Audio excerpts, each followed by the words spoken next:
अच्छा, आज हम लोग अल्कोहल स्टार्ट कर रहे हैं। अल्कोहल्स के चैप्टर में हमें कोई रिएक्शन मैकेनिज्म नहीं पढ़ना है, बस कुछ रिएक्शंस हैं वो देखने हैं और कुछ इससे रिलेटेड कुछ कॉन्सेप्ट हैं वो देखेंगे। कुछ रिएक्शंस आपने हैलोजन एल्केन्स में भी देख लिए थे अल्कोहल्स के। अब अल्कोहल फंक्शनल ग्रुप आपको पता है, we have a hydroxyl functional group OH। ठीक है। General formula of alcohol is CnH2n+1OH। Alcohols are water soluble because they can make hydrogen bond with water molecule, and alcohols again have a higher boiling point due to hydrogen bonding. अब alcohols में you should be able to make hydrogen bond between two alcohol molecules, जिसमें आप किसी alcohol से oxygen के lone pair से partial positive hydrogen के दूसरे alcohol molecule के साथ आप जो ये फोर्स ऑफ इंट्रैक्शन शो करेंगे, this is hydrogen bond. Similarly alcohol molecule का वाटर मॉलिक्यूल के साथ भी हाइड्रोजन बॉन्ड आपको बनाना आना चाहिए, वो आप इस तरह से बनाएंगे। ऑक्सीजन के लोन पेयर से पार्शियल पॉजिटिव ऑफ हाइड्रोजन की जो फोर्स ऑफ अट्रैक्शन होगी, that is a hydrogen bond. तो ये आपको, जैसे आपने बॉन्डिंग में हाइड्रोजन बॉन्ड बनाना सीखा था, इस तरह से ये बॉन्डिंग आपको बनाने के लिए आ सकती है। On the basis of that, we say that alcohols are water soluble because they can make a hydrogen bond with water molecules, and alcohols have a higher boiling point as compared to other alkane molecules like alkanes, alkenes या halogenoalkanes से भी अगर हम compare करें तो इनके higher boiling point इस वजह से होते हैं because they can have hydrogen bonding between the molecules. Homologous series of alcohols की अगर हम बात करें तो general formula of alcohol is CnH2n+1OH। ये आपने ग्रेड 11 भी बनाई हुई है। आपको इनके मोलिकुलर फॉर्मूला कैसे बनेंगे आप वो बना सकते हैं। आप इनके डिस्प्लेट फॉर्मूला बना सकते हैं। डिस्प्लेट फॉर्मूला में you have to make sure to show oxygen and hydrogen bond separately, या आप यूजुअली मिस आउट कर जाते हैं। स्ट्रक्चर फॉर्मूला भी आप बना सकते हैं, एंड आई होप आप अब तक आप स्केलेटल फॉर्मूला भी बनाना सीख गए हैं अल्कोहल्स का अच्छी तरह से। ठीक है, स्केलेटल फॉर्मूला आप किस तरह से बनाएंगे। प्रोपेनॉल का अगर मुझे स्केलेटल फॉर्मूला बनाना है तो we will show 3 carbon atom and then OH attached to it. This is structure formula of alcohols. अच्छा, अब अल्कोहल्स के बारे में एक कॉन्सेप्ट आपका 2022 ऑनवर्ड्स ऐड हुआ था। वो ये था कि अल्कोहल्स को हम ये कहते हैं, alcohols are less acidic than water. अब इस बात का क्या मतलब है, इस बात को बस इतनी सी एक लाइन सिलेबस में ऐड कर दी थी, लेकिन इस बात का एक्सप्लेनेशन इसकी एक्वायर करने के लिए आपको कुछ चीज़ें यहाँ पे ना A2 से कुछ कॉन्सेप्ट हमें समझाने पड़ते हैं, तो हम यहाँ पे सीखेंगे। हमने इक्विलिब्रिया के चैप्टर में भी इनको डिस्कस किया था। ठीक है, आप लोग एसिड्स को जानते हैं। एसिड्स को you define it like this, acids are proton donors. अगर कोई मेरे पास हाइड्रोक्लोरिक एसिड मिनरल एसिड है तो it will ionise completely to give H positive ion in aqueous solution. अगर कोई कार्बोक्सिलिक एसिड है तो it will ionise to give H positive ions in aqueous solution, that's why it is an acid. Similarly अगर हम water molecules की बात करते हैं ना, तो आपको ये पता होना चाहिए कि water molecules can self ionise with each other. Let's say if we have water molecules in distilled water की भी अगर हम बात करें तो water molecules are self ionise to give H positive ion. H positive ion को हम लोग H3O पॉजिटिव आइन, असल में होता तो H3O पॉजिटिव आइन है, हाइड्रोक्सोनियम आइन, लेकिन for the sake of simplicity हम उसको H पॉजिटिव आइन लिखते हैं। ये बात हमने केमिकल इक्विलिब्रियम के चैप्टर में डिस्कस की थी, राइट। अच्छा, साथ में हाइड्रोक्साइड आइन निकलेगा, मतलब instead of writing this equation like this, हम इसकी जगह H पॉजिटिव आइन भी लिख सकते हैं, लेकिन एक्चुअल में ये H3O पॉजिटिव आइन होता है।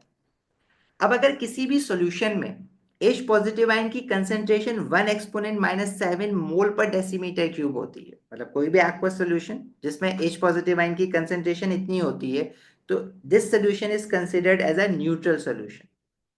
न्यूट्रल सोल्यूशन का मतलब ये नहीं होता कि H पॉजिटिव आइन जीरो हो। Neutral solution are those solution where the concentration of H positive ion is equals to this value which is 1 exponent -7 mole per dm3। आपको AS में ये वैल्यू याद नहीं करनी है, ठीक है, लेकिन एक बस आइडिया जरूर रखना कि neutral solution are those where H positive ions concentration has a specific value which is a 1 exponent -7 mole per dm3 at 25 degree Celsius. Temperature change करने से भी ये कंसेंट्रेशन चेंज हो सकती है, हम इसको डिस्कस नहीं करेंगे। हम जरा बात कर रहे हैं अल्कोहल्स की।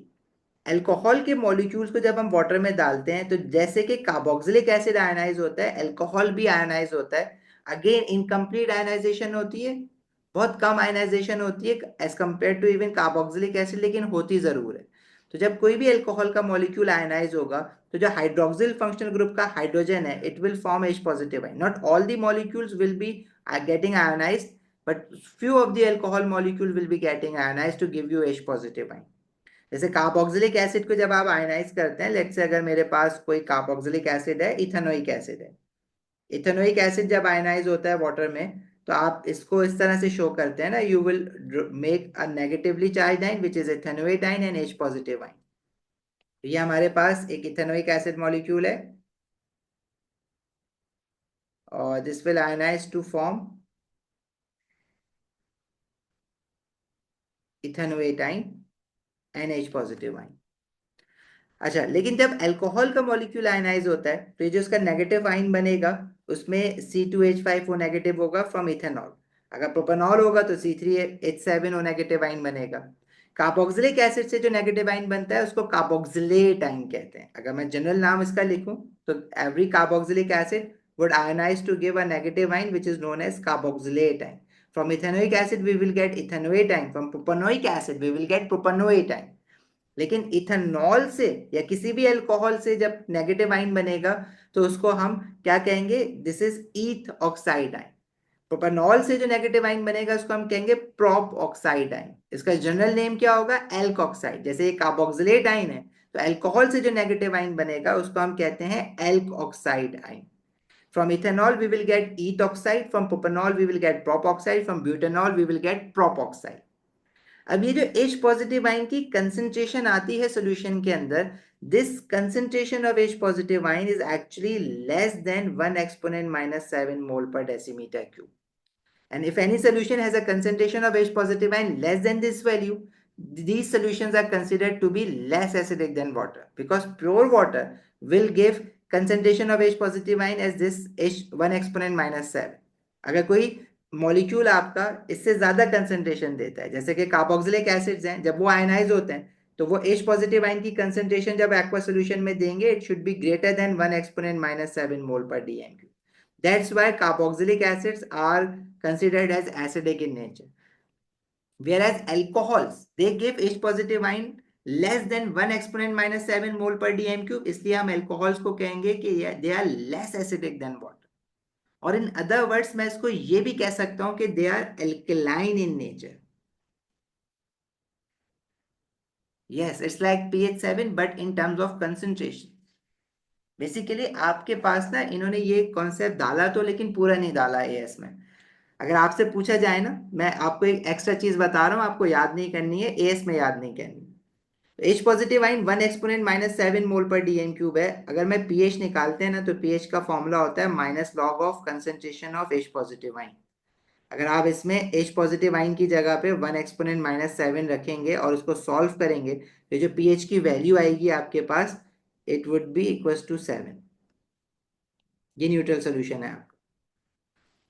अगर H पॉजिटिव आयन की कंसेंट्रेशन इससे बड़ी होगी तो pH की वैल्यू लेस देन 7 आती है, और अगर H पॉजिटिव आयन की कंसेंट्रेशन इससे छोटी होती है तो pH की वैल्यू जो है वो ग्रेटर देन 7 आती है। मतलब दो solutions will be qualified as alkaline. जिसको हम रिलेटिवली बात कर रहे हैं वाटर के pH के साथ रिलेट कर रहे हैं तो हम कहेंगे कि they are less acidic than water, और in other words we can just safely say that these are alkaline in nature. लेकिन हमें हमारे पास जो एएस के सिलेबस में पार्ट इंक्लूडेड है ना, कि वो ये पूछता है कि explain why alcohols are less acidic than water. तो इसकी बस एक एक्सप्लेनेशन आपको याद रखनी है, इसलिए मैंने आपको इतनी बड़ी बात बता दी। क्वेश्चन आपका ये आता है व्हाई अल्कोहल्स आर लेस। अभी तक ये क्वेश्चन आया नहीं है, एक्चुअली आ सकता है कभी भी। Why alcohols are less acidic than water.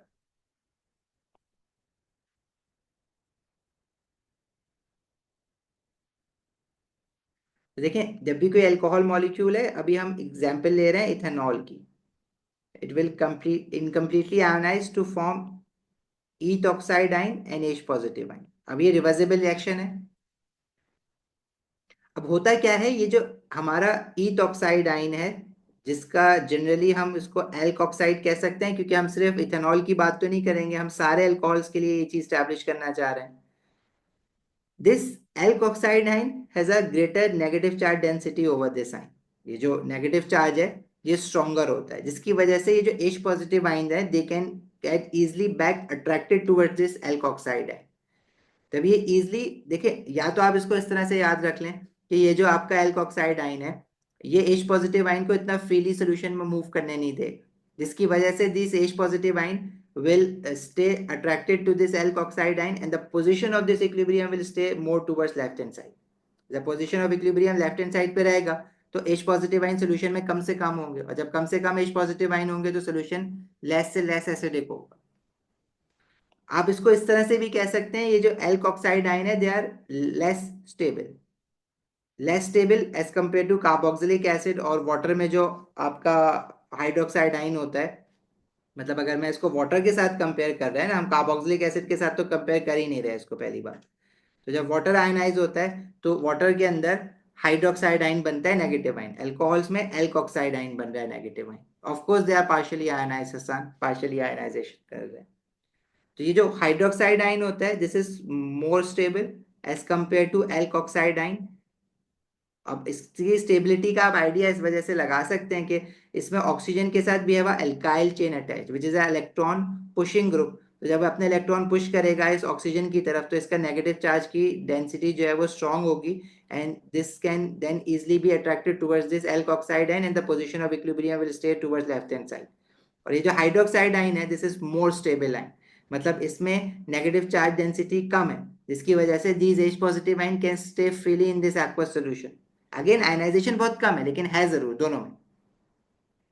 तो इस बात को एक्सप्लेन करने के लिए आप क्या लिख सकते हैं, आप ये लिखेंगे alcohols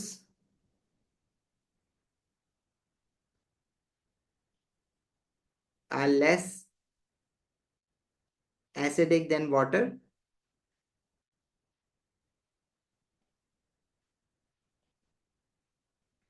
because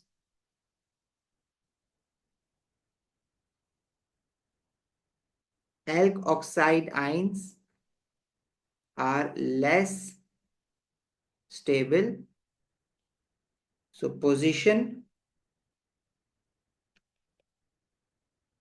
of equilibrium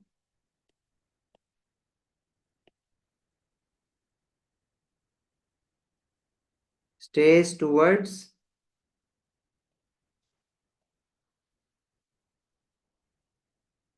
left hand side. The position of equilibrium stays more towards left hand side, ये लिख दो तो ज्यादा अच्छा है।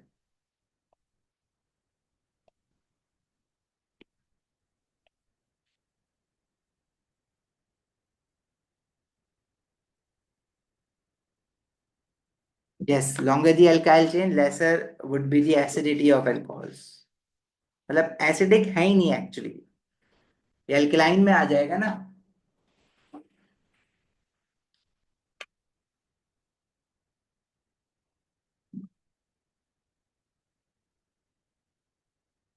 बस ये थ्योरेटिकली याद रखनी है आपको बात।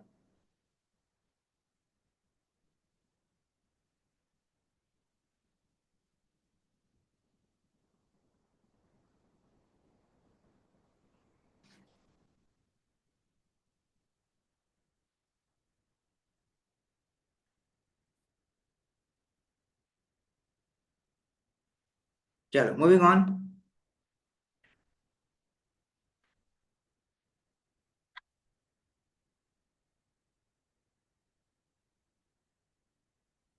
जैस अब्दुल्ला, यही मतलब है इस बात का। अच्छा जी, क्लासिफिकेशन ऑफ अल्कोहल, जैसे आपने क्लासिफिकेशन ऑफ कार्बोकेटाइंस किया था, हैलोजन एल्केन्स किया था, प्राइमरी सेकेंडरी टर्शियरी, इसी तरह अल्कोहल्स को भी हम क्लासिफाई करते हैं। Primary alcohols which are also known as 1 degree alcohols, if your carbon to which the hydroxyl functional group is attached, if this carbon is directly attached to one alkyl chain, that is your primary alcohol। ठीक है, the carbon under consideration right now is that carbon where OH functional group is attached, जिसको मैं alpha carbon कहता हूँ। So if alpha carbon has only one alkyl chain attached, so that is your primary alcohol. In fact, if your what about methanol? methanol में तो आपके पास क्या कहते हैं, कोई भी alkyl chain नहीं होती है ना, तो उसको हम कैसे क्लासिफाई करेंगे? मिथेनॉल को भी हम लोग प्राइमरी अल्कोहल कंसिडर करते हैं, right? So if your alpha carbon has only one alkyl chain attached or two hydrogens atom attached, that is a primary alcohol. And secondary alcohol would be that one where your alpha carbon has two alkyl chains directly attached. जैसे कि ये example दी हुई है, इसमें CH3 attached है दो और एक हाइड्रोजन है, तो ये प्राइमरी अल्कोहल है, सॉरी सेकेंडरी अल्कोहल है। सिमिलरली ये जो लास्ट वाली एग्जांपल है राइट साइड पे, इसमें अल्फा कार्बन के साथ we have two alkyl chain directly attached, एक प्रोपाइल चेन है और एक इथाइल चेन। अल्काइल चेन दो ही हैं, लेकिन उस अल्काइल चेन में चाहे कितने ही नंबर ऑफ कार्बन एटम्स क्यों ना हो, this will be counted as one alkyl chain, तो this is a secondary alcohol, क्योंकि डायरेक्टली तो दो ही कार्बन अटैच्ड है ना इसके साथ। सिमिलरली ये वाला जो हमारे पास अल्कोहल बना हुआ है, इसमें जो अल्फा कार्बन है, इसको जरा आप गौर से देखें, तो जिस कार्बन के साथ OH अटैच्ड है उसके साथ डायरेक्टली टू हाइड्रोजन अटैच्ड है, और यहाँ पे कॉम्प्लेक्स अल्काइल चेन लगी हुई है, लेकिन है तो डायरेक्टली एक ही कार्बन अटैच्ड ना, तो ये प्राइमरी अल्कोहल है। ठीक है, मोस्टली स्टूडेंट्स को टर्शियरी समझने बैठ जाते हैं, क्योंकि बहुत सारी कॉम्प्लेक्स चेन है ना अल्काइल की, लेकिन डायरेक्टली तो अल्फा कार्बन के साथ एक ही कार्बन अटैच्ड है ना, तो ये प्राइमरी अल्कोहल है। टर्शियरी अल्कोहल्स क्या होंगे? If your alpha carbon has three alkyl chain directly attached, तो वो टर्शियरी अल्कोहल है। अब वो अल्काइल चेन मिथाइल की भी हो सकती है, इथाइल की भी हो सकती है, प्रोपाइल की भी हो सकती है, राइट। इजी, यही बात है ना कि हेलो एल्केन्स जैसे हमने क्लासिफाई किया था, कार्बोकेटाइन क्लासिफाई किया था, वैसे ये भी है। अब सेकेंडरी अल्कोहल इस तरह से भी देखें, ये वाला जो अल्कोहल है इसमें अगर मैं अल्फा कार्बन को देखता हूँ, तो इसके साथ we have this alkyl chain. अब इस अल्काइल चेन के साथ आगे कुछ भी हो, मुझे बस ये देखना है कि डायरेक्टली कितने कार्बन अटैच्ड हैं। Directly if you have two carbon attached, तो ये सेकेंडरी अल्कोहल है। अब आगे जो अल्काइल चेन है इसमें कार्बन कार्बन डबल बॉन्ड भी आ रहा है और कुछ भी आ सकता है, बट ये फिलहाल सेकेंडरी अल्कोहल है। नीचे वाली एग्जांपल है, इसमें भी have two carbon directly attached और इसके साथ यहाँ पे क्लोरीन अटैच्ड है, लेकिन इसको फिर मैं as a secondary alcohol classify करूंगा, क्योंकि डायरेक्टली दो अल्काइल अटैच्ड है, सिर्फ अल्काइल की बेसिस पे हम क्लासिफिकेशन कर रहे होते हैं, राइट। आगे बढ़े। अच्छा, रिएक्शंस जिसमें अल्कोहल बने थे, कौन कौन से रिएक्शंस हमने अब तक देखे हुए? रिएक्शन टू मेक अल्कोहल, एक तो था electrophilic addition of steam to alkenes, जिसमें आप एल्कीन को स्टीम के साथ रिएक्ट करवा रहे हैं with high pressure and high temperature with concentrated phosphoric acid as a catalyst, इसमें अल्कोहल बना था आपके पास।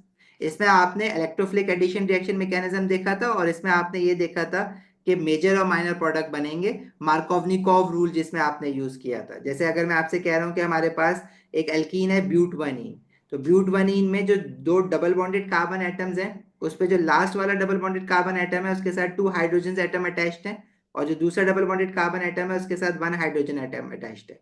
तो अगर आपने प्राइमरी मेजर अल्कोहल बनाना है, मेजर प्रोडक्ट बनाना है, तो आप हाइड्रोजन्स को कौन से कार्बन पे अटैच करेंगे? जिस कार्बन के साथ ऑलरेडी हाइड्रोजन एटम ज्यादा अटैच्ड है। तो अगर आप यहाँ पे हाइड्रोजन अटैच करेंगे, तो जो दूसरा डबल बॉन्डेड कार्बन है उसके साथ alcohol hydroxyl functional group attached होगा, तो इससे मेजर प्रोडक्ट बनेगा। अगर आप इसको स्वैप कर देंगे, हाइड्रोजन आप first double bonded carbon atom पे अटैच करें जहाँ पे पहले से हाइड्रोजन कम है, और दूसरे डबल बॉन्डेड कार्बन पे आप हाइड्रोक्सिल फंक्शनल ग्रुप अटैच करें, तो ये आपके पास माइनर प्रोडक्ट बनेगा। ये दोनों डिफरेंट आइसोमर्स बन रहे हैं अल्कोहल के, एक है ब्यूटेन वन और एक है ब्यूटेन टू ऑल, राइट।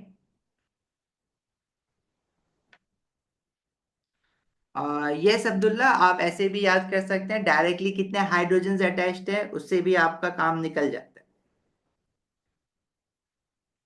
ठीक है, ये वाली बात हमने एल्कीन्स में करी हुई है डिटेल में।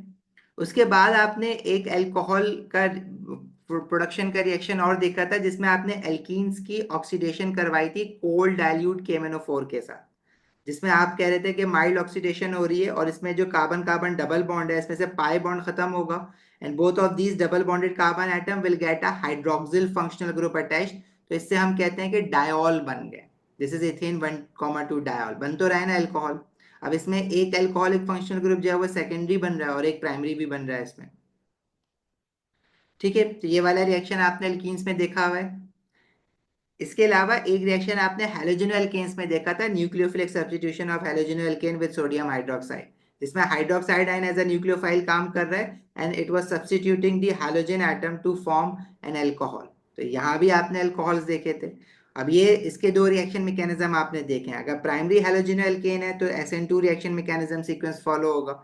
अगर टर्शियरी हैलोजन एल्केन है तो SN1 रिएक्शन, सॉरी हाँ, टर्शियरी हैलोजन एल्केन में SN1 reaction mechanism sequence follow होगा। यहाँ सेकेंडरी लिखा हुआ है, this is tertiary halogen alkane. Secondary में तो आपको बताया जाएगा, सेकेंडरी में कुछ मॉलिक्यूल प्राइम क्या कर सकते हैं, SN1 कर सकते हैं, कुछ SN2 कर सकते हैं, जिसको आप जरा टर्शियरी कर लीजिएगा। ठीक है, ये भी हमने पढ़ लिया है, इसकी कंडीशंस भी आपने देखी थी, हीट अंडर रिफ्लक्स होती है। इसके अलावा एक और आपने फंक्शनल ग्रुप इंट्रोड्यूस करवाए थे आपको एल्कीन्स के चैप्टर में, जब आप स्ट्रॉन्ग ऑक्सीडेशन ऑफ एल्कीन्स कर रहे थे, एल्डिहाइड एंड कीटोन्स के नाम से। अब एल्डिहाइड क्या होते हैं? Aldehyde are those functional group where you have a carbonyl carbon to which hydrogen atom is attached, मतलब एक कार्बोनाइल कार्बन है, अगर उसके साथ डायरेक्टली एक हाइड्रोजन अटैच्ड है तो ये एल्डिहाइड फंक्शनल ग्रुप था। यहाँ पे कोई भी एल्काइल चेन हो सकती है। इसी तरह कीटोन क्या थे? जब कार्बोनाइल कार्बन के राइट और लेफ्ट दोनों जगह एल्काइल चेन्स अटैच्ड होती हैं तो वो कीटोन बनते हैं। ठीक है, याद है एल्डिहाइड और कीटोन?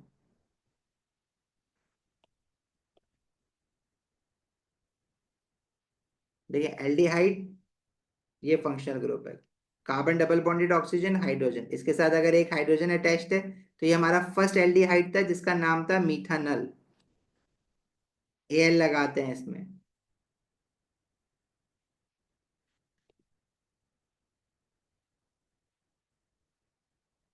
एल्डिहाइड भी टर्मिनल फंक्शनल ग्रुप होते हैं, जस्ट लाइक कार्बोक्सिलिक एसिड, मतलब हाइड्रोजन के आगे तो कोई बॉन्ड नहीं आ सकता ना। तो जो सेकंड एल्डिहाइड था ये था इथानल। इसी तरह थर्ड एल्डिहाइड जो होगा दैट वुड बी प्रोpanol।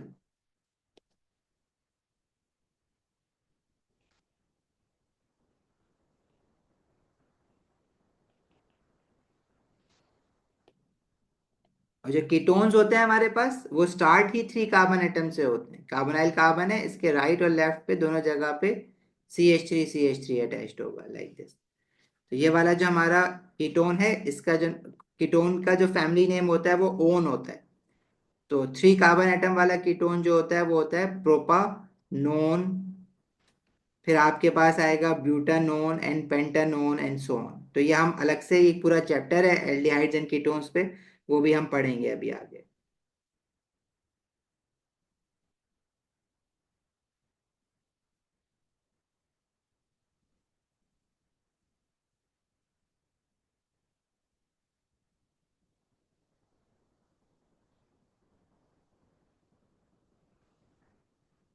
प्रोपेनॉल इन वेयर हसान?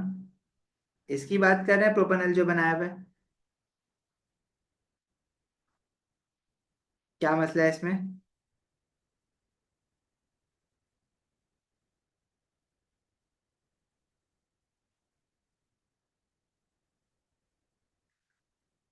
टिल्ट ऑफ ऑक्सीजन, अच्छा वो नहीं, उससे कोई मसला नहीं है। आप उसको टिल्ट करके भी बना सकते हैं। मतलब अगर आप ये कह रहे हैं कि ऑक्सीजन को हमने लाइक अगर इस तरह से शो कर दें, तो एक ही चीज है। ठीक है, जब आप इसका स्केलेटल फॉर्मूला बनाएंगे तो उसमें हम टिल्ट जरूर शो कर रहे होते हैं, बट वो भी हार्ड एंड फास्ट नहीं है, क्योंकि अगर मैं इस तरह से बना रहा हूँ तो मैं इसको स्ट्रेट बनाऊंगा तो बहुत अजीब सा लगेगा। तो इसलिए हम इसको ना थोड़ा सा टिल्ट करके ऑक्सीजन बॉन्ड बना देते हैं यूं करके,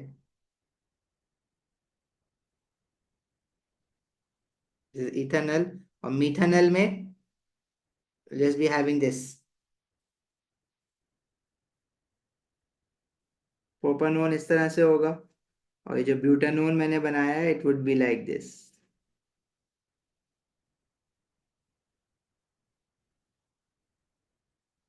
क्लियर है?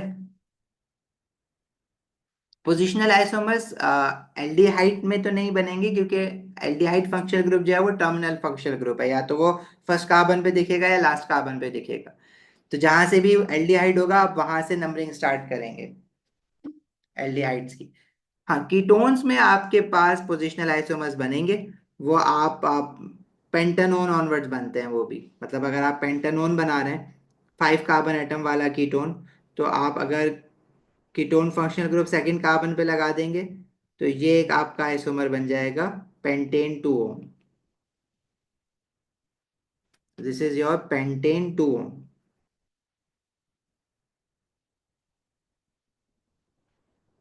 इसी तरह अगर आप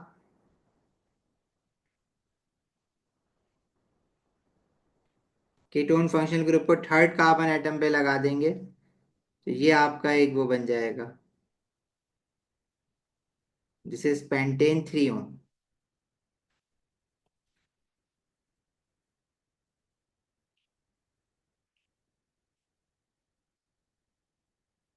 राइट। अच्छा भाई, अब ये एल्डिहाइड और कीटोन्स जो है ना, इनको जैसे हमने प्राइमरी अल्कोहल्स को हम लोग जब ऑक्सीडाइज करते हैं तो एल्डिहाइड बनता है। अगर हम एल्डिहाइड को रिड्यूस करेंगे तो अल्कोहल बन जाता है। लाइक एल्डिहाइड को रिड्यूस करेंगे तो प्राइमरी अल्कोहल्स बनते हैं, जिसमें जिस कार्बन पे OH आएगा उस कार्बन के साथ we have 2 hydrogen atom attached. Ketone को रिड्यूस करेंगे तो आपके पास सेकेंडरी अल्कोहल्स बन जाते हैं, मतलब इसको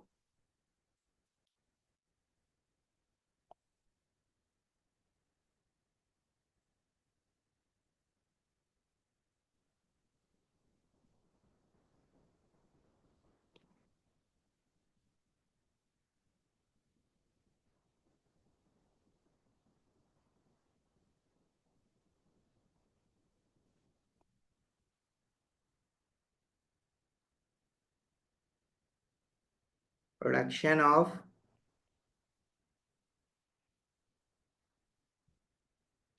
aldehyde and ketones to get alcohols. ठीक है, ये हम कार्बोनाइल कंपाउंड्स में भी दोबारा से पढ़ते हैं डिटेल में, लेकिन हम यहाँ पे ही पढ़ लेते हैं, वहां पे रिवीजन हो जाएगा। तो अगर आप किसी एल्डिहाइड को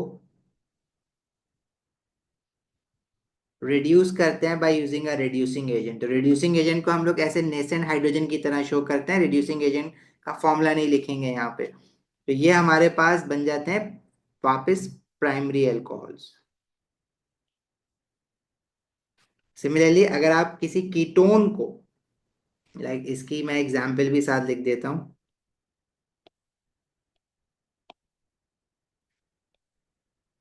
like we have this ethanol.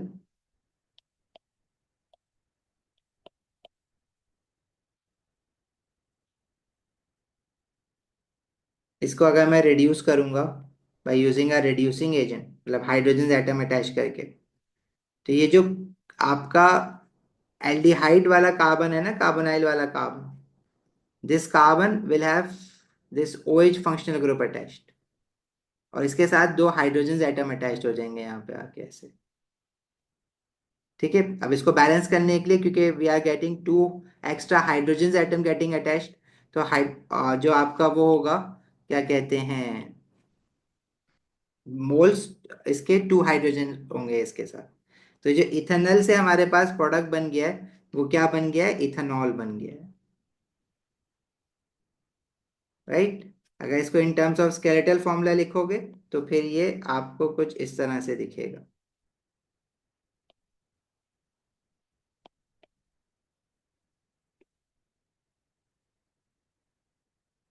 जो आपका बन गया है इथेनॉल।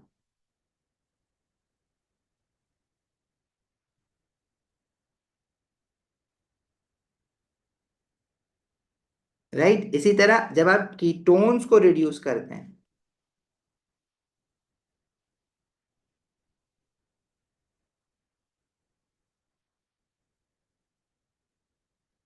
तो आपके पास सेकेंडरी अल्कोहल्स बनते हैं।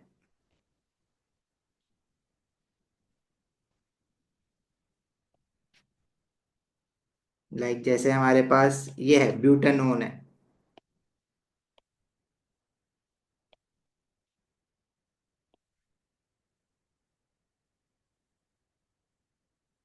तो जो जिस कार्बन पे कार्बोनाइल कार्बन जो है उसके साथ OH आ जाएगा, मतलब डबल बॉन्डेड ऑक्सीजन हटेगा and you will gate hydroxyl functional group, और इस कार्बन की वैलेंसी पूरी करने के लिए एक हाइड्रोजन भी लगाना पड़ेगा आपको। तो अगेन इसमें भी 2 एक्स्ट्रा हाइड्रोजन एटम अटैच्ड हो रहे हैं ना, एक ऑक्सीजन के साथ हाइड्रोजन आ रहा है और एक कार्बन के साथ आ रहा है। तो ब्यूटेनोन से जो आपके पास अल्कोहल बनेगा वो ब्यूटेन 2 ऑल बन रहा है, this is a secondary alcohol, क्योंकि अल्फा कार्बन जो है जिसके साथ हाइड्रोक्सिल अटैच्ड है उसके साथ we have 2 अल्काइल्स attached.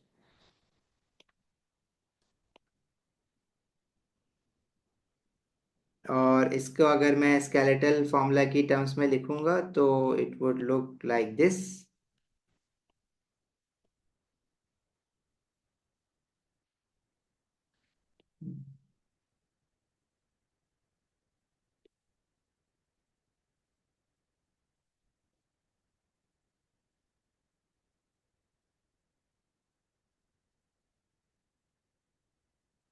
This is butane two.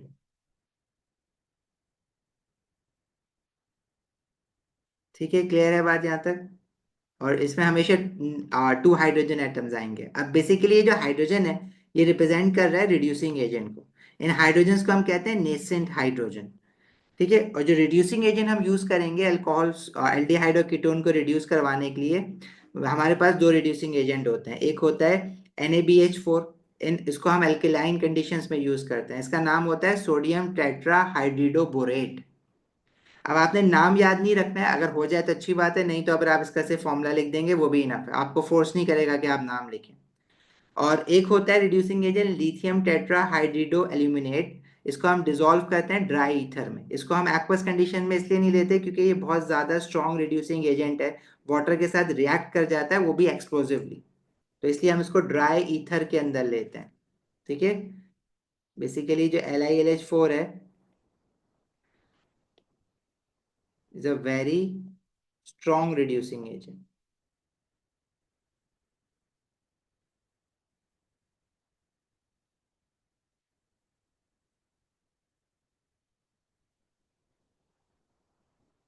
reacts explosively with water, इसलिए ड्राई कंडीशन चाहिए हमें। और NaBH4 जो है on the other hand it is a mild reducing agent. आप दोनों ही यूज कर सकते हैं, एल्डिहाइड और कीटोन को दोनों ही रिड्यूस करा देते हैं। याद आपने दोनों रखना।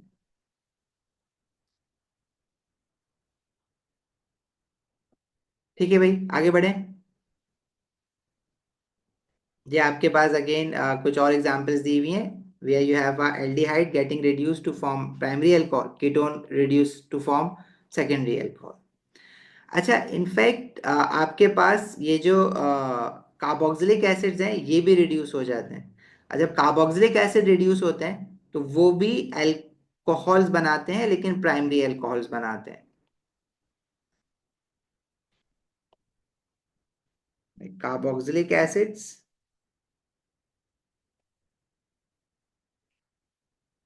Are reduced to form primary alcohols only. Aldehyde से भी प्राइमरी अल्कोहल बनेगा, कार्बोक्सिलिक एसिड की रिडक्शन से भी प्राइमरी अल्कोहल बनेगा। लेट्स से अगर मैं आपसे कहता हूँ we have carboxylic acid propanoic acid, इसको आप रिड्यूस करवाएंगे। रिड्यूसिंग एजेंट इसके लिए जो हम यूज करते हैं ना वो हमेशा LiLH4 यूज करते हैं। NaBH4 जो है वो कार्बोक्सिलिक एसिड को रिड्यूस नहीं करवा पाता, इसके लिए हमें स्ट्रॉन्ग रिड्यूसिंग एजेंट चाहिए होता है। तो इससे जो प्राइमरी अल्कोहल बनेगा उसका फॉर्मूला क्या होगा, CH3CH2, और जो कार्बन इसमें जिसके साथ कार्बोक्सिलिक फंक्शनल ग्रुप है उसके साथ क्या आ जाएगा, अल्कोहल फंक्शनल ग्रुप, और उस कार्बन के साथ we will have two extra hydrogen atom getting attached.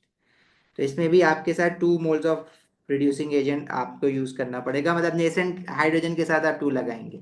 हम इसमें डायरेक्टली जो आपका रिड्यूसिंग एजेंट का फॉर्मूला है उसको नहीं रखते इक्वेशंस में। उसकी इक्वेशन बनती तो है लेकिन थोड़ी सी कॉम्प्लिकेटेड होती है, हमारे पास A लेवल में उसको यूज नहीं करना है। AsA2 दोनों में आप नेसेंट हाइड्रोजन से काम चलाएंगे। सिमिलरली ऑक्सीडाइजिंग एजेंट की जगह पे आप ऑक्सीजन एटम लिख के काम चलाएंगे। ठीक है भाई। कार्बोक्सिलिक एसिड्स के बारे में आपने ये जरूर बात याद रखनी है कि carboxylic acids are reduced by LiLH4, strong reducing agent, and not by NaBH4। Usually होता नहीं है, अगर वो क्वेश्चन में लिख दे के हीट किया है और कर दिया है जबरदस्ती तो आप मान लेंगे, लेकिन आपको खुद से लिखना होगा तो आप हमेशा LiLH4 यूज करेंगे। नहीं, मैकेनिज्म नहीं है, सांशुकर मैकेनिज्म नहीं है इसके। ठीक है भाई। और इन सारे रिएक्शंस में ऑफ कोर्स आपको हीट करना है। अब आप हीट अंडर रिफ्लक्स करते हैं एल्डिहाइड और कीटोन्स के साथ, क्योंकि वो इजिली इवेपोरेट हो जाते हैं, बट आप कार्बोक्सिलिक एसिड में सिर्फ हीट लिख सकते हैं, हीटिंग ऑब्वियसली करनी है आप। विदाउट हीटिंग तो पॉसिबल ही नहीं है ना।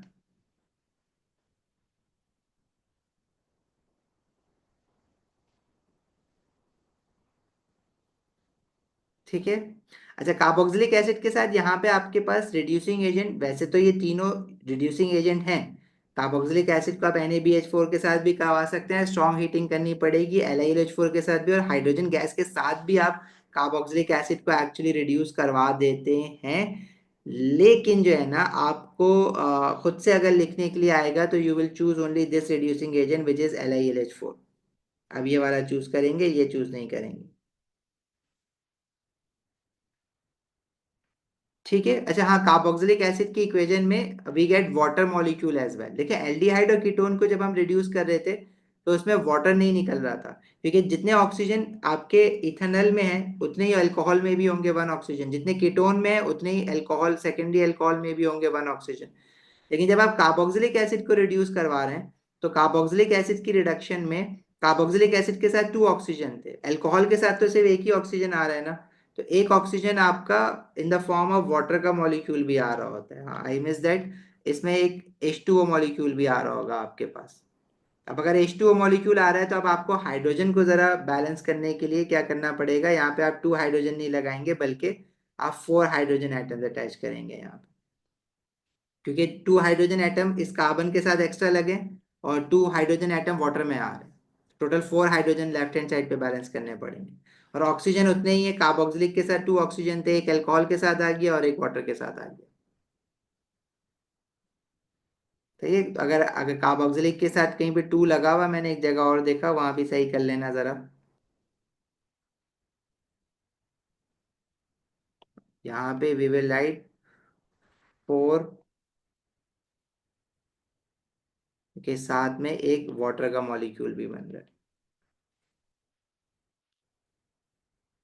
एल्डिहाइड से भी प्राइमरी अल्कोहल बनेगा, एल्डिहाइड और कीटोन की रिडक्शन में वाटर नहीं बनेगा लेकिन।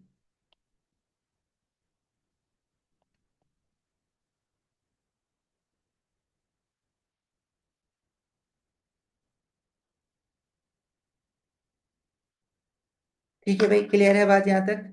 आगे बढ़े।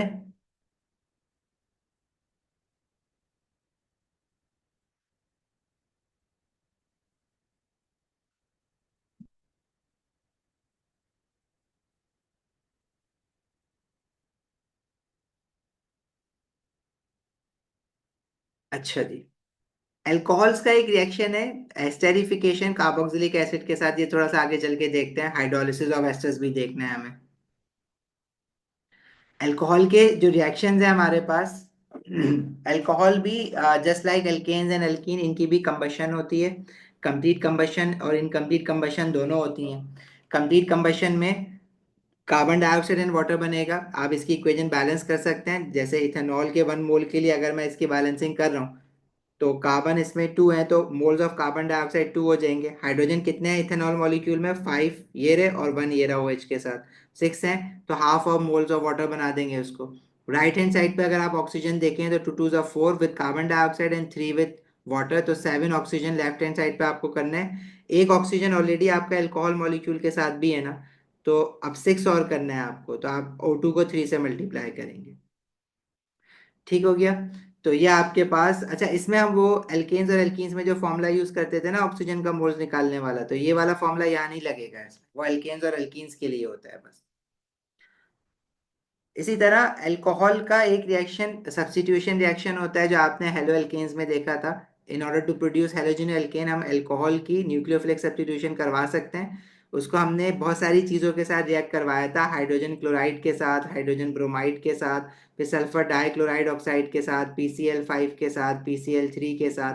तो इन सब में से हेलोजन एटम निकल के अल्कोहल का OH सब्स्टिट्यूट करके हेलोजन लग जाएगा। ठीक है, जैसे अल्कोहल को हम हीट अंडर रिफ्लक्स करेंगे with HCl, we will get halogeno alkane और साथ में वाटर। ये इक्वेशन आपको पूरी याद रखनी है। ठीक है। और इसके बारे में हमारी ये बात भी हुई थी कि हम ऑक्सीजन गैस HCl गैस को डायरेक्टली नहीं रिएक्शन मिक्सचर में डालते, बल्कि रिएक्शन मिक्सचर के अंदर ही क्रिएट करते हैं उसको, by reacting sodium chloride with sulphuric acid. जो ग्रुप 17 में हमने रिएक्शन पढ़ा था, जिसमें सोडियम हाइड्रोजन सल्फेट और HCl बनेगा, and then this HCl will react with this alcohol. इसी तरह OH हटा के मैं ब्रोमीन लगाना है तो मैं हाइड्रोजन ब्रोमाइड ले लूंगा। इसी तरह और भी कुछ रिएक्शंस हमने हेलो एल्केन्स में देखे थे लास्ट क्लास में। अल्कोहल को हम अगर सल्फर डाइक्लोराइड ऑक्साइड के साथ रिएक्ट करवाएंगे SOCl2 के साथ, SOCl2 के साथ जब ये रिएक्शन होगा, ये होता है SOCl2 एक्चुअली, तो इसमें से एक हैलोजन निकल के OH को रिप्लेस कर देगा, साथ में HCl और सल्फर डाइऑक्साइड गैस बनेगी, जो कि दोनों गैसियस फॉर्म में होंगे। ये रिएक्शन इसलिए इंपॉर्टेंट है क्योंकि एक तो ये रूम टेम्परेचर पे हो रहा है, तो इसमें HCl गैस के जब फ्यूम्स निकलेंगे तो वो वाइट फ्यूम्स निकलते हैं, तो ये as a test for alcohol भी यूज हो सकता है ये रिएक्शन। और आपके पास क्या कहते हैं, इसमें आपको सेपरेशन करने के लिए, मतलब अगर आप हेलोजन एल्केन जो बना है उसको सेपरेट करने के लिए फ्रैक्शनल डिस्टिलेशन नहीं करनी पड़ती है, क्योंकि HCl और सल्फर डाइऑक्साइड जो बाय प्रोडक्ट बना है वो बन के इवापोरेट हो जाता है, मतलब निकल जाता है in the form of gas. लेकिन पीछे जो जो रिएक्शन आपने पढ़े हैं उसमें देखें वाटर भी बन रहा है, तो आपको हेलोजन एल्केन को सेपरेट करने के लिए बाद में फ्रैक्शनल डिस्टिलेशन भी करनी पड़ती है।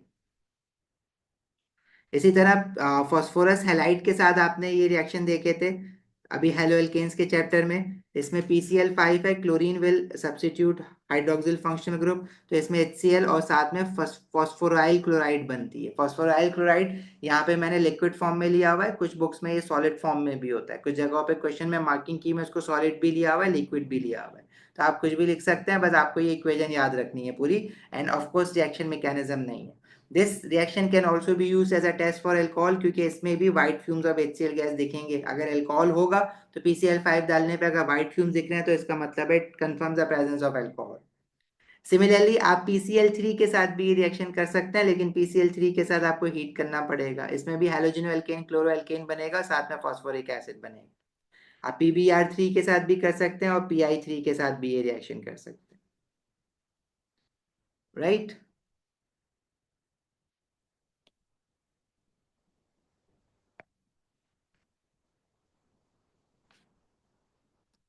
अच्छा जी, एक मिनट देना मुझे।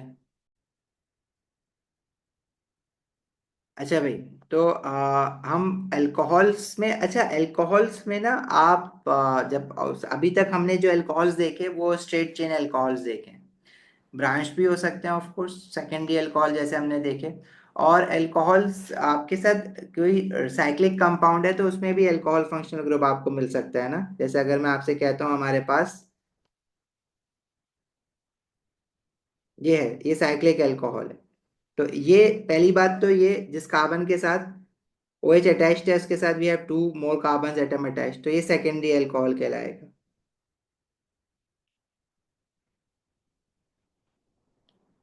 अगर हम इसको ऑक्सीडाइज क्योंकि इसका रिएक्शन नहीं करे, this is secondary alcohol, right. अब असल में हमने एल्डिहाइड और कीटोन्स को रिड्यूस करके अल्कोहल्स बनाए, इसी तरह अल्कोहल्स को हम ऑक्सीडाइज करके एल्डिहाइड और कीटोन भी बना सकते हैं, तो ये हम एल्डिहाइड और कीटोन्स में देखेंगे। ठीक है, जैसे अगर मैं आपसे कहूँ कि हमारे पास लेट्स से कि ये एक मॉलिक्यूल है, साइक्लिक कंपाउंड है, इसमें इस कार्बन के साथ ना डबल बॉन्डेड ऑक्सीजन लगा हुआ है, तो ये कीटोन है, साइक्लिक कीटोन है। जिस कार्बन पे कार्बोनाइल वाला कार्बन है उसके साथ वी हैव 2 कार्बन अटैच ना, तो ये कीटोन है। अगर मैं इसको रिड्यूस करवाता हूँ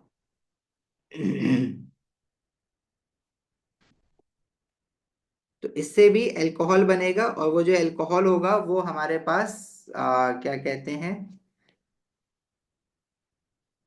यहाँ पे OH फंक्शनल ग्रुप आ जाएगा, और इस कार्बन के साथ ऑब्वियसली एक हाइड्रोजन एटम भी हमारे साथ अटैच्ड होगा, और एक हाइड्रोजन हाइड्रोक्सिल फंक्शनल ग्रुप में आ गया।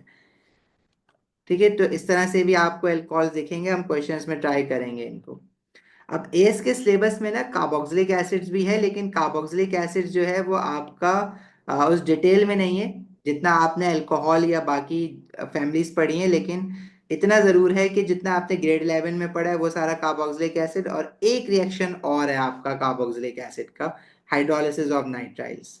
तो कार्बोक्सिलिक एसिड्स के बारे में तो पहले तो आपको सारी वही चीजें पता होनी चाहिए जो आपने ग्रेड 11 में पढ़ी थी। Carboxylic acids are weak acids and they qualify as acid, ठीक है, ये एसिड होते हैं। लाइक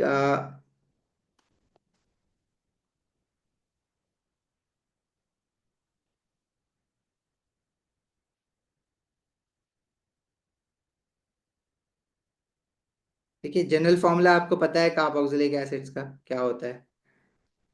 होमोलोगस सीरीज भी आप कार्बोक्सिलिक एसिड्स की बना सकते हैं। जनरल फॉर्मूला है CnH2n+1 COOH। और जब कार्बोक्सिलिक एसिड के जनरल फॉर्मूला से मैं कार्बोक्सिलिक एसिड का फॉर्मूला बनाता हूँ, तो लेट से अगर मुझे 3 कार्बन एटम वाला कार्बोक्सिलिक एसिड बनाना है, विच इज प्रोपानोइक एसिड, तो इस जनरल फॉर्मूला में हम एन की जगह पे भी 3 नहीं रखते, बल्कि एन की जगह पे हम 2 रखते हैं, बिकॉज एक कार्बन हमने ऑलरेडी एक फिक्स कर दिया है ना कार्बोक्सिलिक फंक्शनल ग्रुप में, COOH में। तो एन की जगह पे जब हम 2 रखेंगे, तो ये प्रोपेनोइक एसिड का फॉर्मूला बन जाएगा, विच इज C2H5COOH। अब मिथानोइक एसिड से कार्बोक्सिलिक एसिड स्टार्ट होंगे, ethanoic, propanoic, butanoic and so on. Carboxylic acids में आप ब्रांचिंग करके आइसोमर्स भी बना सकते हैं। अगर आप कार्बोक्सिलिक एसिड का फंक्शनल ग्रुप चेंज कर देंगे, तो उसका फंक्शनल ग्रुप आइसोमर एस्टर होता है, जो हमने आइसोमेरिज्म में देखा हुआ है। तो इसकी आप होमोलोगस सीरीज बनाना चाहें तो आप यहाँ पे बना सकते हैं। मैं यहाँ से ऑनवर्ड आपके लिए जगह छोड़ देता हूँ, आप बना सकते हैं इसकी होमोलोगस सीरीज। कार्बोक्सिलिक एसिड्स के कुछ टिपिकल रिएक्शंस थे, वो आपको याद रखना है, reactions of carboxylic acids. Carboxylic acid का एक रिएक्शन मेटल्स के साथ, एक मेटल ऑक्साइड के साथ, एक मेटल हाइड्रोक्साइड्स के साथ, और मेटल कार्बोनेट के साथ। 5 कार्बोक्सिलिक एसिड के रिएक्शंस आपने याद रखने। Carboxylic acids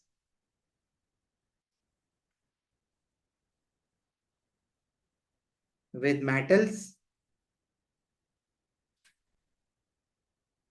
it produces salt and hydrogen gas, right.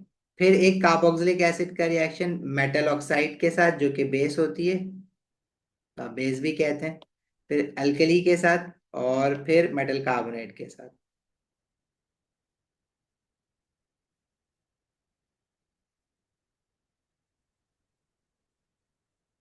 Base के साथ which is metal oxide, alkali के साथ विच इज मेटल हाइड्रोक्साइड, और फिर मेटल कार्बोनेट के साथ।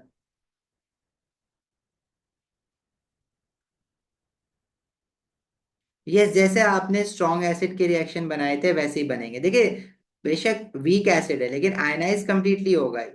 मतलब रिएक्ट कंप्लीटली होगा, मतलब इनकम एक्वस सोल्यूशन में इनकम्प्लीटली आयनाइज हो रहा है।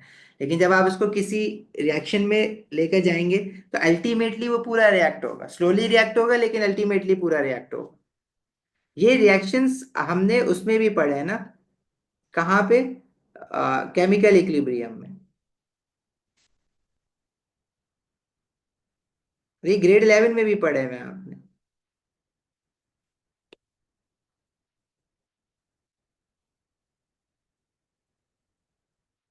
अच्छा, ये तो कार्बोक्सिलिक एसिड के रिएक्शन है। कार्बोक्सिलिक एसिड ना मेटल के साथ रिएक्ट करता है, अल्कोहल भी सोडियम मेटल के साथ रिएक्ट करता है, वो भी मुझे बताना है अभी। एक और रिएक्शन कार्बोक्सिलिक एसिड का आपने ग्रेड 11 में पढ़ा था, जब कार्बोक्सिलिक एसिड रिएक्ट करते हैं अल्कोहल्स के साथ, तो वो एस्टर्स बनाते हैं। रिवर्सिबल रिएक्शन होता है, इसमें प्रोडक्ट में आपको क्या मिलेगा, एस्टर्स एंड वाटर।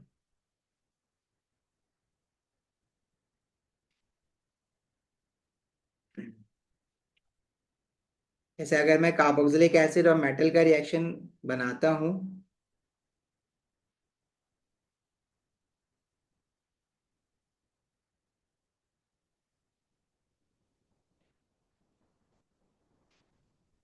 जैसे मेरे पास कार्बोक्सिलिक एसिड है, इथानोइक एसिड, और मेटल है let's say magnesium metal. Product में you will get salt and hydrogen gas. ठीक है, आप सॉल्ट का फॉर्मूला आई होप बना सकते हैं, इथेनोइक एसिड का फॉर्मूला भी आप बना सकते हैं। CH3COOH, मैग्नीशियम मेटल के साथ जब आप इसको रिएक्ट कराएंगे तो जो सॉल्ट बनेगा वो मैग्नीशियम इथेनोएट होगा। ठीक है, CH3COOH, sorry CH3COO negative and then 2 hydrogen gas. Salt है, इसका नाम क्या है? Magnesium ethanoate. I guess formula लिख देते हैं ना यहाँ पे, इसका नाम लिख देते हैं पूरा।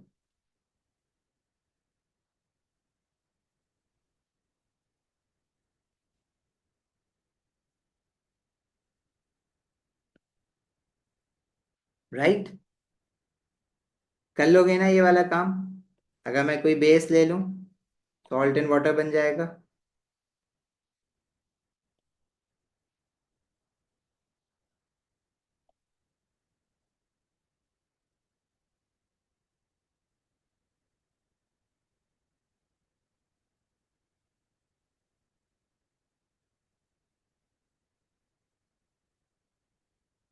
लेट्स से कार्बोक्सिलिक एसिड को मैग्नीशियम ऑक्साइड के साथ रिएक्ट करवाएंगे तो सॉल्ट बनेगा मैग्नीशियम इथेनोएट एंड वाटर। हाँ, बैलेंस नहीं है इक्वेशन, बैलेंस कर लें आप इनको। जैसे इथेनोइक एसिड के साथ 2 मोल्स आ जाएगा यहाँ पे, और यहाँ पे भी इथेनोइक एसिड के साथ 2 मोल। फिर अल्कली के साथ और मेटल कार्बोनेट के साथ ये काम कर लेंगे आप लोग। जैसे यहाँ पे मैंने एक पेज अटैच किया है, इसमें आपको ये सारे रिएक्शंस यहाँ पे एग्जाम्पल पे बने हुए हैं। जैसे इथेनोइक एसिड सोडियम हाइड्रोक्साइड के साथ रिएक्ट कर रहा है तो sodium ethanoate and water. Ethanoic acid magnesium के साथ रिएक्ट कर रहा है तो magnesium ethanoate and hydrogen gas. Ethanoic acid potassium carbonate के साथ रिएक्ट कर रहा है तो potassium ethanoate water and carbon dioxide gas. अच्छा, एक और रिएक्शन है कार्बोक्सिलिक एसिड का तो नहीं है वो, लेकिन उसमें कार्बोक्सिलिक एसिड्स बन रहे होते हैं, उसको हम कहते हैं हाइड्रोलिसिस ऑफ नाइट्राइल्स। बेसिकली इस रिएक्शन में नाइट्राइल्स आपने बनाए हैलोजन एल्केन्स में, जब आपने साइनाइड आयन के साथ हैलोजन एल्केन को रिएक्ट करवाया था। अगर मैं नाइट्राइल्स को एसिड के साथ हीट करवाऊं, aqueous acid with water, this reaction is known as hydrolysis of nitriles. ठीक है, इस रिएक्शन को हम कहते हैं हाइड्रोलिसिस ऑफ नाइट्राइल। इसकी रिएक्शन कंडीशन क्या होती है कि आप इसमें बेसिकली कार्बोक्सिलिक एसिड को हीट करेंगे with water and acid as a catalyst, when nitrile is refluxed with dilute hydrochloric acid.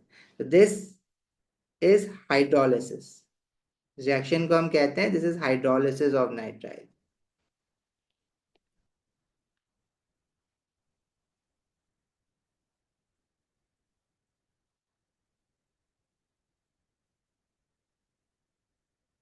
जगह जगह ये ना एमसीक्यूज में आपको कुछ दिखता है, थ्योरी में भी दिखेगा। क्या होगा, ये जो CN फंक्शनल ग्रुप है ना, it will just get converted into carboxylic functional group, that's it. ये होना है, जो CN है ये कार्बोक्सिलिक फंक्शनल ग्रुप में कन्वर्ट हो जाएगा। इक्वेशन याद रखनी है आपको, 2 मोल्स ऑफ वाटर होते हैं इसमें। ये जो नाइट्रोजन है ये कहाँ गया? ये जो नाइट्रोजन है बेसिकली ये कन्वर्ट हो जाता है अमोनिया में। ये जो CN है ना, जब हम इसकी हाइड्रोलिसिस करते हैं, एसिड के साथ इसको हीट करवाते हैं तो ये बनता है अमोनिया। और क्योंकि आपने इसमें HCl लिया हुआ है सोल्यूशन के अंदर, तो ये जो अमोनिया बनेगा वो HCl के साथ जो है वो फर्दर रिएक्ट करके आपको सॉल्ट देगा फाइनल मिक्सचर में, विच इज अमोनियम क्लोराइड।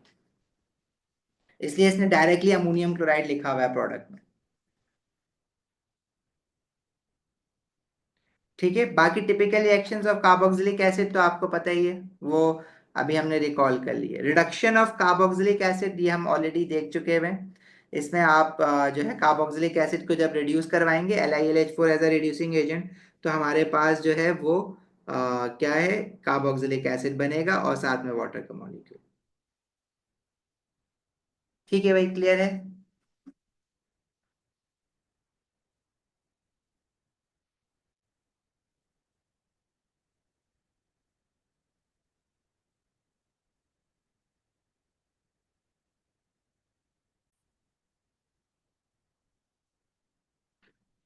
अच्छा, यहाँ पे अल्कोहल का सोडियम मेटल के साथ रिएक्शन देख रहे हैं, जिसमें आपके पास सोडियम ईथ ऑक्साइड बना है और साथ में हाइड्रोजन गैस बनी है। ठीक है, this is a white crystalline solid, basic in nature. Basic in nature है तो ये किसी इंडिकेटर का कलर जो है वो इन अल्कलाइन रेंज वाला कर देगा। लाइक फिनॉल्फिथलीन की मैंने एग्जांपल बताई आपको, तो वो पिंक कलर का कर देता है सोल्यूशन को अगर फिनॉल्फिथलीन इसमें प्रेजेंट है। अब जैसे ये रिएक्शन कार्बोक्सिलिक एसिड के साथ भी देखा था आपने सोडियम मेटल का, जिसमें सोडियम कार्बोक्सिलेट यानी इथेनोइक एसिड के साथ सोडियम इथेनोएट और हाइड्रोजन गैस बनेगी। अल्कली के साथ भी सॉल्ट एंड वाटर बनेगा, और मेटल कार्बोनेट के साथ भी salt water and carbon dioxide बनाता है। तो अब जैसे ये रिएक्शन कार्बोक्सिलिक एसिड का और अल्कोहल का सोडियम मेटल के साथ कॉमन रिएक्शन है, हमें ये लगने लगता है कि अगर कार्बोक्सिलिक एसिड और अल्कोहल दोनों का ये वाला कॉमन रिएक्शन है तो बाकी भी कॉमन रिएक्शंस होंगे, ऐसा नहीं है। ठीक है, बाकी रिएक्शन जो है वो कॉमन रिएक्शन नहीं होते इनके। इसको बैलेंस कर लेना इक्वेशन को।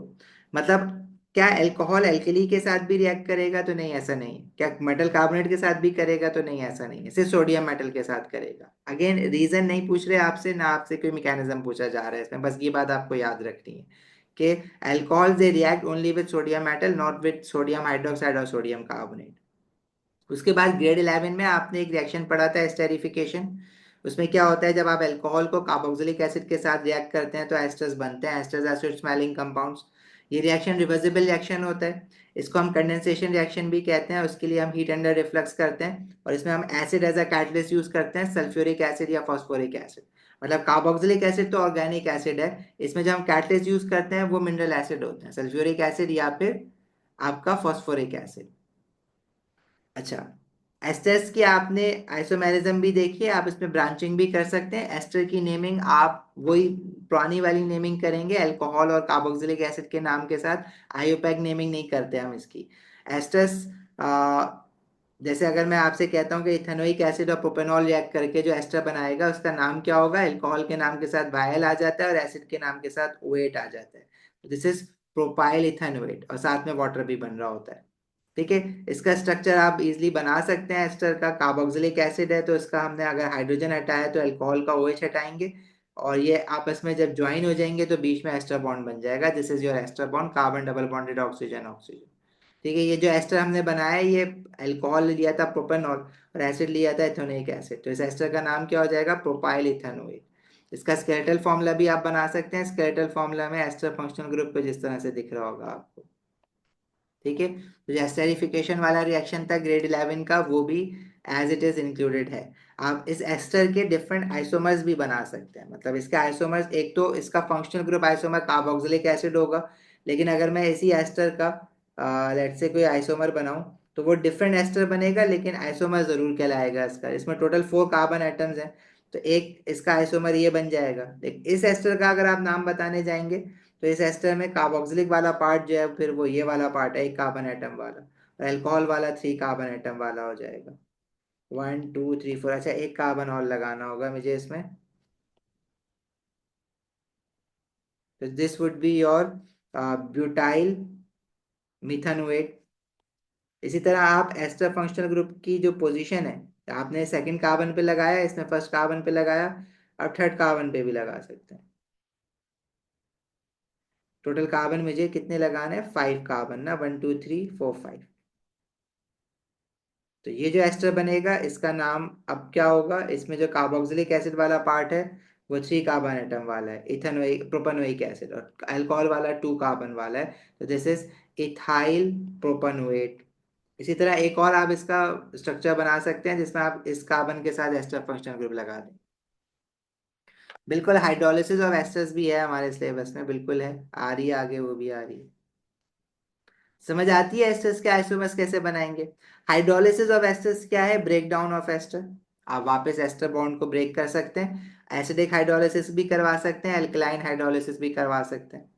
एसिडिक हाइड्रोलिसिस में क्या है, जब आप किसी मिनरल एसिड लाइक HCl या सल्फ्यूरिक एसिड को डाल के हीट करेंगे तो क्या होगा भाई, जो एस्टर बॉन्ड है आपका वो ब्रेक हो जाता है। मतलब आप उसको यहाँ से भी ब्रेक कर सकते हैं, यहाँ से भी कर सकते हैं। आपने वापस यहाँ से कार्बोक्सिलिक एसिड, जो COO वाला पार्ट है ये कार्बोक्सिलिक एसिड से आ रहा है, तो ये वाला कार्बोक्सिलिक एसिड रीजनरेट कर देंगे, इथेनोइक एसिड, और एक कार्बन एटम वाला अल्कोहल है इसमें, मिथानॉल, वो वापस आप लिख देंगे।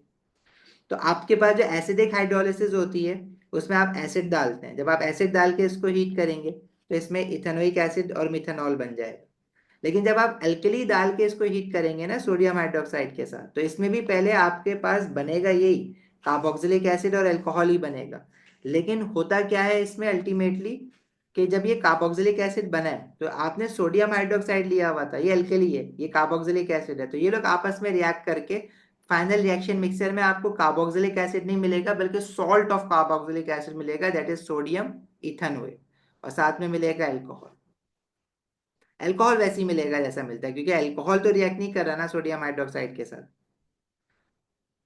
अच्छा, इन दोनों हाइड्रोलिसिस में डिफरेंस क्या है? एसिडिक हाइड्रोलिसिस रिवर्सिबल होती है, मतलब एस्टर जैसी ब्रेकडाउन होगा तो ये जो कार्बोक्सिलिक एसिड और अल्कोहल है ये वापस ज्वाइन होकर दोबारा एस्टर बना लेंगे।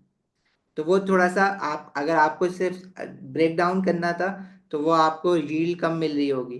लेकिन अल्कलाइन हाइड्रोलिसिस इरिवर्सिबल है, क्योंकि यहाँ पे वापस कार्बोक्सिलिक एसिड नहीं मिल रहा ना, सॉल्ट ऑफ कार्बोक्सिलिक एसिड मिल रहा है, तो अल्कोहल और सॉल्ट ऑफ कार्बोक्सिलिक एसिड वापस ज्वाइन होकर एस्टर नहीं बना सकते, तो ये रुक जाएगा रिएक्शन होके। इसलिए अल्कलाइन हाइड्रोलिसिस इरिवर्सिबल होती है। दोनों के लिए हीट अंडर रिफ्लक्स करना है, और दोनों में प्रोडक्ट्स का थोड़ा सा डिफरेंस है, वो आपको समझ आ गया है कि इसमें जो कार्बोक्सिलिक एसिड बना था वो वापस सोडियम हाइड्रोक्साइड के साथ रिएक्ट करके सॉल्ट ऑफ कार्बोक्सिलिक एसिड बना लेगा। राइट?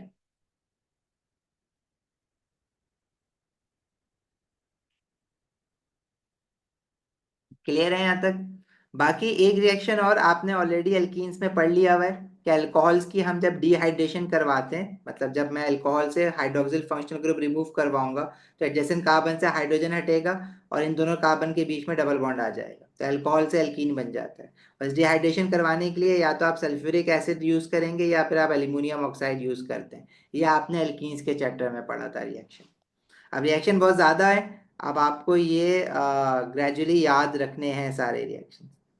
नेक्स्ट हमारे पास जो कार्बोनाइल कंपाउंड्स है, most of the part of carbonyl हमने ऑलरेडी कवर कर लिया है, हम क्लास यहाँ पे एंड कर देते हैं। बट अल्कोहल्स में हमने अभी आगे आयोडोफोन टेस्ट भी पढ़ना है और ऑक्सीडेशन ऑफ अल्कोहल्स पढ़नी है, तो समझ लो कि कार्बोनाइल कंपाउंड भी यहाँ पे ना सम अप हो जाता है। तो आगे जो चैप्टर होगा उसमें सिर्फ test for aldehydes and ketones हमें देखने होंगे। थर्सडे को hopefully we will be done with that, और फिर हम लोग कुछ एक या दो एक्स्ट्रा क्लासेस रख के ना एक्सटेंसिव पास पेपर प्रैक्टिस करेंगे ऑर्गेनिक केमिस्ट्री की। ठीक है, नेक्स्ट वीक फिर हम लोग एनालिटिकल केमिस्ट्री पढ़ेंगे, बाकी आपको प्लान मैंने बता दिया। ठीक है भाई, कोई सवाल है तो पूछ सकते हैं, वरना आप लोग जा सकते हैं अभी। ये जी एन आई ड्राइव पर अपलोड हो जाएंगे अभी।